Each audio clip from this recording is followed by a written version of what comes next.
जय महाकाल। साधना ज्ञान की वीडियो देखने के लिए आपका बहुत बहुत धन्यवाद। अगर आप मेरे चैनल पे पहली बार आए हुए हैं तो रेड कलर का सब्सक्राइब बटन दबा दीजिए, या जिसने मेरे चैनल को सब्सक्राइब नहीं किया है वो रेड कलर के सब्सक्राइब को बटन के दबा के बेल आइकन जो है घंटी के आकार का, उस पर क्लिक करके ऑल पिन क्लिक कर दीजिएगा, जिससे कि हमारे चैनल की जो भी लेटेस्ट वीडियो है उसकी अपडेट आपको मिलती रहे। जय महाकाल। साधना ज्ञान चैनल में आप सभी का एक बार फिर से स्वागत है। आप लोगों को, जो लोग साधना मुझसे ले चुके हैं, वो अच्छे से साधना करिए। सावन में कोई दिक्कत नहीं है, कोई समस्या नहीं आएगी। आराम से साधना करिए। देखिए, कोई भी टेंशन होकर साधना नहीं करनी चाहिए, पैनिक होकर साधना मत करिए, आराम से करिए। अप्सरा साधना है या रति प्रिया साधना आप लोग कर रहे हैं, या कामदेव साधना कर रहे हैं, कामदेव की जो आकर्षण, सम्मोहन, वशीकरण, या कामदेव नॉर्मल कोई भी साधना कर रहे हैं, या भैरव जी की साधना कर रहे हैं, तो आराम से करिए, कोई दिक्कत नहीं है। पैनिक होके करेंगे तो ज़्यादा प्रॉब्लम क्रिएट होगी। दिमाग के विचार को संतुलन रख के करिए और फ्री माइंड होके करिए, तो सिद्धि जल्दी मिलती है। और जो लोग साधना करना चाहते हैं वो मुझसे टेलीग्राम में पर्सनल या व्हाट्सएप पे कांटेक्ट करके साधना ले सकते हैं, क्योंकि साधना गुप्त दी जाएगी तो तरीके भी गुप्त ही होंगे। ये बात आपको पता होनी चाहिए। अब आज का जो विषय है वो ये है कि अप्सरा साधना क्या करनी चाहिए, या अप्सरा के साथ संभोग किया जा सकता है। क्योंकि बहुत सी किताबों में लिखा है, पुराणों में लिखा है कि अप्सरा उनके साथ रहीं, उनके बच्चे हुए, ये हुआ, वो हुआ, बहुत सा चीज़ें लिखा हुआ है। तो क्या हम उनको मानें या हम आज की जनरेशन के हिसाब से चलें? तो सबसे पहली बात आपको पॉइंट ऑफ व्यू निकाल के मैं लेके आता हूँ। अब आपको समझाता हूँ। हमने अपनी एक इच्छा से एक शक्ति को जनरेट किया, जो हुई हमारी आपकी आंतरिक शक्ति, ठीक है। अब उस शक्ति को जनरेट करने के बाद हमने उसमें से क्या किया कि एक मंत्र का जाप किया, जो मंत्र था हमारी अप्सरा का। उस अप्सरा ने उसमें शक्ति को इंक्लूड कर दिया और अपने गुण को धारण कर लिया, तो वो बनी जाके एक अप्सरा। समझ गए आप लोग? नहीं समझे? फिर दोबारा समझा देता हूँ। हमने अंदरूनी अपनी जो एक विल पावर थी, ध्यान के माध्यम से, योग के माध्यम से, ब्रह्मचर्य के माध्यम से, ब्रह्म का आचरण ग्रहण करते टाइम हमने एक शक्ति को उत्पन्न किया, जो हमारी आंतरिक शक्ति थी, जिससे हमने उसको अप्सरा को खींचा मंत्रों के माध्यम से। जब हमने खींचा तो उसी शक्ति में अप्सरा ने अपनी शक्ति का स्वरूप स्थापित किया, जो बनी हमारी अप्सरा। हमने उसका नाम रति रखा, उर्वशी रखा, मेनका रखा, जिसका साधना करी उसी का रूप और रंग रखा। अब वो बनी किससे? हमसे ही ना।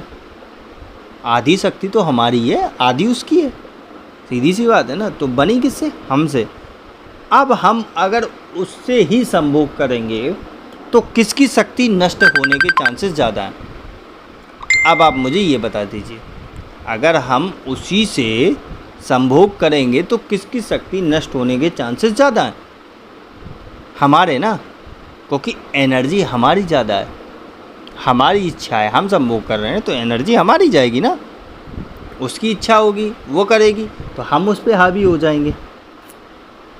तो देखिए, सीधी बात है, 50% उसका, 50% आपका, दोनों मिलके एक चीज़ की उत्पत्ति हुई, जिसको आपने बोला अप्सरा, ठीक है।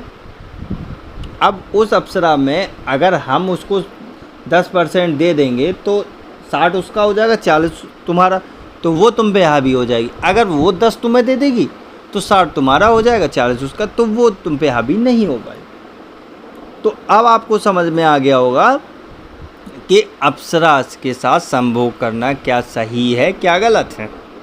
इतने हिंट में समझ में आ गया। अब अगर फिर भी नहीं समझ में आ रहा तो दूसरे वे में समझा देता हूँ कि मान लीजिए आपने अप्सरा साधना करी, अप्सरा को बुला लिया, अप्सरा सिद्ध कर ली, आपने प्रत्यक्ष कर ली।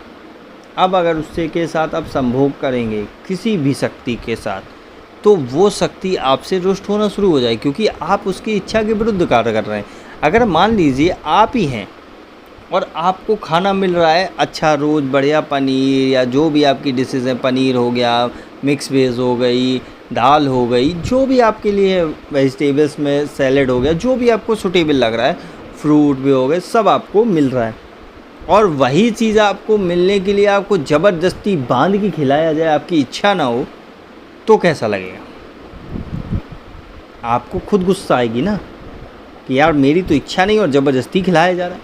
अगर मान लीजिए आपको एसी में लेटने का शौक़ है फॉर एग्ज़ाम्पल, और आपको मैं रोड पे लेटा दूं कि आज आपको रोड पे लेटना है, तो कैसा लगेगा आपको? वो सोच लो। आपको गुस्सा आएगी ना, चिड़चिड़ी लगेगी ना, सीधी सी बात है। तो वही काम तब होता है कि जब आप किसी भी शक्ति के विरुद्ध जाके कार्य करते हैं, तो वो आपके लिए रुष्ट होना शुरू हो जाती है और वो आपके कार्य तो करेगी, लेकिन जब आप कभी मुसीबत में होंगे तो जब तक आप आदेश नहीं देंगे वो आपके काम को नहीं सुनेगी। 2 पॉइंट क्लियर हो गए। तीसरा पॉइंट इसी में समझा देता हूँ कि मान लीजिए आपकी शक्ति है, आपकी उम्र कितनी है? मैक्सिमम टू मैक्सिमम 100 साल, इससे ज़्यादा तो नहीं, और आप 20 साल की उम्र में साधना कर रहे हैं, तो आपकी जो एनर्जी है वो 20 साल की है, और अप्सरा की एनर्जी कितनी है? बरसों पुरानी है। तो उस एनर्जी से आप किसके साथ संभोग कर रहे हो, ये भी तो समझो। 1000 साल पुराने आदमी के साथ। वो जिंदा भी है या मर गया? अगर आप हवा के साथ ही संभोग करना है और ऐसे ही संभोग करना है, तो खिलौने के साथ क्यों नहीं कर लेते? खिलौने भी तो मार्केट में आते हैं। बात तो वही होगी। तो साधना करने की ज़रूरत ही क्यों पड़ी आपको? अब आपको समझ में आ रहा है ना? जब किसी का आकार ही नहीं है, रंग रूप ही नहीं है, वो हमने बनाया है और हमें संभोग ही करना है, तो हम खिलौनों के साथ करेंगे तो अप्सरा साधना में समय व्यर्थ क्यों करेंगे हम? अब इसी में एक बात पॉइंट ऑफ व्यू निकल के आता है कि पुरानी किताबें क्या गलत हैं, मिथ्या हैं? नहीं, वो भी सही है। अब उसमें क्या है कि पहले की कोई भी किताब उठा के देख लो, उसमें किसी भी ऋषि ने, किसी भी मुनि ने अप्सरा की साधना नहीं की थी। अप्सरा स्वयं आई थी उनका मन भटकाने, उनके साथ संभोग करने, वो उसकी इच्छा थी ना? तो जब उसकी इच्छा थी तो वो ये चाह रही थी कि हम इनका जो वीर है वो स्खलन करें और धीरे धीरे इनकी शक्ति को जनरेट को डाउन करें, जिससे कि ये अपनी इच्छा से करने लगे और इनकी शक्ति क्षीण हो जाए। अब आपको समझ में आ रहा है ना कि उनकी शक्ति को क्षीण करने के लिए आई थी। जब तक वो अपनी इच्छा से करती रही तब तक तो वो उन पे हावी रहे। जब वो अपनी इच्छा से करने लगे तो उनकी शक्ति क्षीण होने लगी। अब आप समझिए, सीधी सी बात, इतनी मेहनत करके हम एक चीज़ की सिद्धि करें और उसे संभोग के लिए व्यर्थ कर दें, तो क्या ये उचित होगा? अब ये सब चीज़ें आपके दिमाग की थिंकिंग थी, मेरे दिमाग की थॉट थी और रियलिटी थी। अब आपको समझ में आ गया या नहीं आ गया, वो आप मेरे को कमेंट में बताइए कि क्या अप्सरा के साथ संभोग किया जा सकता है या करना चाहिए या नहीं, वो आप लोग मुझे कमेंट में बताइए। अब आगे कुछ और वीडियो अप्सरा की बहुत होगी, अब कुछ आगे विधियों में बताऊंगा। तब तक के लिए जय महाकाल। अगर आपको हमारी दी गई जानकारी पसंद आई हो या वीडियो आपको अच्छी लगी हो तो लाइक के बटन पर क्लिक करिएगा। अगर आपको पसंद नहीं आई है तो डिसलाइक के बटन को क्लिक करिएगा। और अगर आपकी कोई राय है तो कमेंट बॉक्स में बताइएगा। अगर आपको वीडियो किसी और को शेयर करनी हो तो शेयर बटन पर क्लिक करके किसी भी फंक्शन से आप दूसरे को भेज सकते हैं। अगर आपको हमसे किसी भी तरह की और जानकारी चाहिए तो डिस्क्रिप्शन में जो हमारा नंबर पड़ा है व्हाट्सएप पे, वहाँ पे मैसेज करेंगे तो वहाँ पे आपको टेलीग्राम ग्रुप के लिंक आ जाएंगे जो डिस्क्रिप्शन में पड़े हैं, अगर वो आपसे ओपन नहीं हो रहे हैं तो।